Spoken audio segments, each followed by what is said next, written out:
Everyone. आज हम कर रहे हैं मौर्यकालीन कला और स्थापत्य के बारे में। मौर्यकालीन कला एवं स्थापत्य भारतीय कला एवं वास्तुकला के इतिहास में एक महत्वपूर्ण चरण था, जो भव्य संरचनाओं, जटिल नक्काशी और पत्थर के उपयोग की विशेषता थी।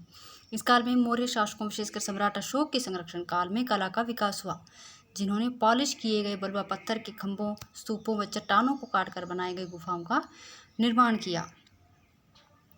ऐतिहासिक रूप से मौर्य काल में ही सर्वप्रथम कला के क्षेत्र में पाषाण का नियमित प्रयोग शुरू हुआ था। किस काल में? मौर्य काल में सबसे पहले कला के क्षेत्र में पाषाण का नियमित प्रयोग शुरू होता है। मौर्य कला को दो भागों में बांटा जा सकता है। कौन सी? दरबारी कला, या जिसे हम राजकीय कला भी कहते हैं, और दूसरी है लोक कला। दरबारी कला में क्या क्या आते हैं? महल, स्तूप, विहार, गुफाएं, नगर परकोटे और स्तंभ। लोक कला में मृणमूर्तियाँ, यक्ष यक्षिणी प्रतिमाएं आदि स्वतंत्र रूप से जो कला का निर्माण हुआ था, वो सारी लोक कला के अंतर्गत आती है। दरबारी कला डिस्कस कर लेते हैं, क्या क्या चीज़ें आती हैं इसके अंतर्गत। राजकीय कला या दरबारी कला में शासकों के संरक्षण में निर्मित स्थापत्य अवशेष आते हैं, जो इस प्रकार हैं कि सबसे पहले क्या लेंगे हम इसमें? राजमहल या महल। यूनानी लेखकों ने कुम्भलहार से चंद्रगुप्त मौर्य के खोजे गए 80 स्तंभों वाले महल का वर्णन किया है, जिसकी पुष्टि पुरातात्विक साक्ष्यों से भी होती है। ऐतिहासिक काल का ये प्रथम विशाल अवशेष है, जो एक मंडप के रूप में है। लकड़ी से बने इस महल के स्तंभ चमकीली पॉलिश युक्त चुनार के पत्थर से बने हैं। चुनार के पत्थर से बने हैं और इन पे चमकीली काली पॉलिश की गई है।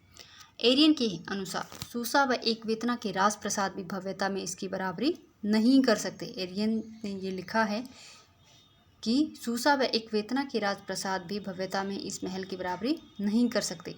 इसके अलावा स्पूनर ने स्तंभों वाले इस राजप्रसाद की तुलना पर्सिपोलिस के हखामनी प्रसाद से की है। हखामनी प्रसाद मीन्स राजप्रसाद मीन्स महल, राजमहल, प्रासाद।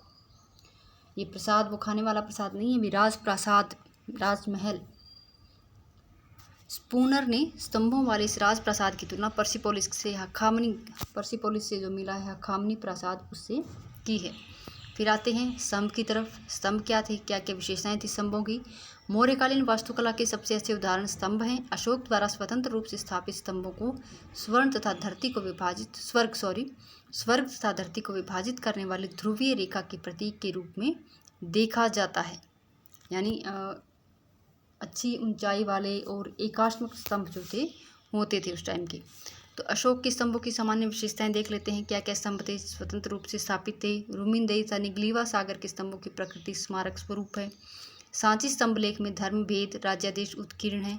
रामपुरवा, बसाड, कौशाम्बी व संकिसा स्तंभ जो है वो लेख विहीन है। यहाँ पर छोटे क्वेश्चन भी देखिए आपके साथ सोल्व होते जा रहे हैं। कौन से स्तंभ जो थे वो लेख विहीन स्तंभ थे? कौन से थे? रामपुरवा, बसाड, कौशाम्बी और संकिसा। स्तंभों की यष्टि एक ही पत्थर को तराशकर बनाई गई है। फिर आता है स्पेशली सारनाथ का स्तंभ। सारनाथ का स्तंभ विशेष रूप से इसका शीर्ष सर्वोत्कृष्ट माना जाता है। सारनाथ के स्तंभ, वैसे तो सारनाथ का स्तंभ अपने आप में उल्लेखनीय है ही, लेकिन इसका शीर्ष जो है वो सर्वोत्कृष्ट माना जाता है। सिंह शीर्ष पर 4 सजीव सिंह एक दूसरे से पीठ सटाकर चारों दिशाओं में मुंह करके बैठे हैं। इससे ये पता चलता है कि अशोक का राज्य और धर्म चारों दिशाओं में फैल चुका था। इसमें 32 तीलियां व महाधर्म चक्र स्थापित था, जो शक्ति और धर्म की विजय का प्रतीक है। सिंहों के नीचे फलक पर चारों दिशाओं में 4 चक्र बने हुए हैं, जो धर्म चक्र परिवर्तन का प्रतीक हैं। इसके बाद आता है 4 पशुओं गज, अश्व, बैल और सिंह की आकृतियां उत्कीर्ण हैं। लघु धर्म चक्रों में 24 तीलियां, जिन्होंने राजकीय प्रतीकों के रूप में जिन्हें स्थान दिया गया है। लघु धर्म चक्रों में 24 तीलियां, जिन्हें राजकीय प्रतीकों के रूप में भी स्थान दिया गया है।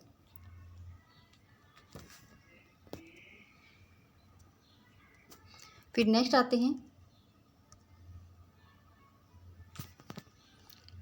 एक मिनट भाई,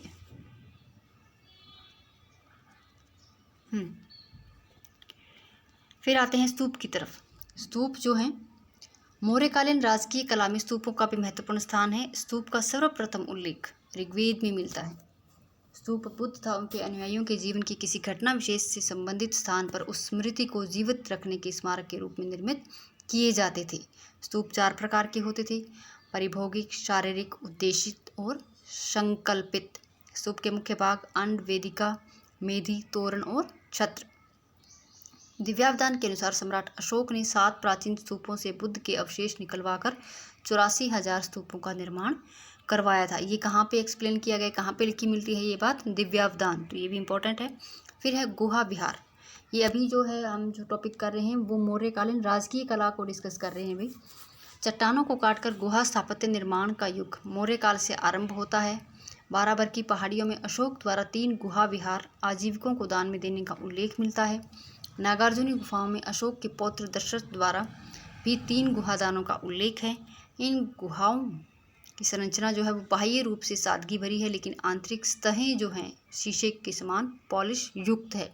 बाहर से गुहाओं की संरचना गुहाएं मीन्स गुफाएं जो चट्टानों को ही आंतरिक रूप से काट करके बनाई जाती थी, उन गुफाओं की बात हो रही है यहाँ पर। इन गुफाओं में लोमस ऋषि गुफा सबसे अधिक उल्लेखनीय है। इस गुफा का प्रवेश द्वार चित्रांकनों से सुसज्जित है। गोपिका गुफा सुरंग के समान है तथा सिरों पर 2 गोल मंडप हैं। इस गुफा में मौर्यकालीन स्थापत्य की सभी विशेषताएं मिलती हैं। तो ये हमने अब तक जो डिस्कस की थी वो थी राजकीय कला या दरबारी कला। अब हम डिस्कस कर रहे हैं लोक कला को। लोक कला के अंतर्गत विभिन्न स्थानों से प्राप्त पाषाण निर्मित मानवीय आकृतियों का उल्लेख मिलता है। इसमें मुख्यतः यक्ष यक्षिणी की मूर्तियाँ आती हैं।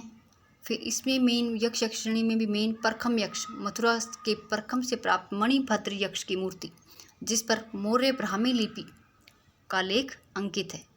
इसके अलावा ये मूर्ति धूसर रंग के चूना पत्थर से निर्मित है।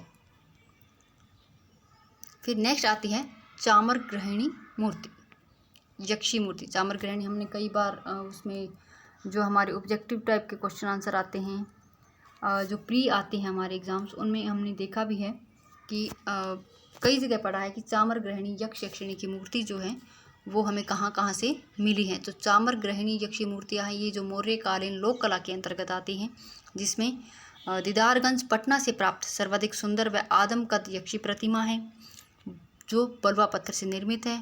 पी जायसवाल के द्वारा इसे स्त्री रत्न की संज्ञा दी गई है। इसके अतिरिक्त लोहानीगंज से जो जैन तीर्थंकरों की मूर्तियाँ प्राप्त हुई हैं, कहाँ से?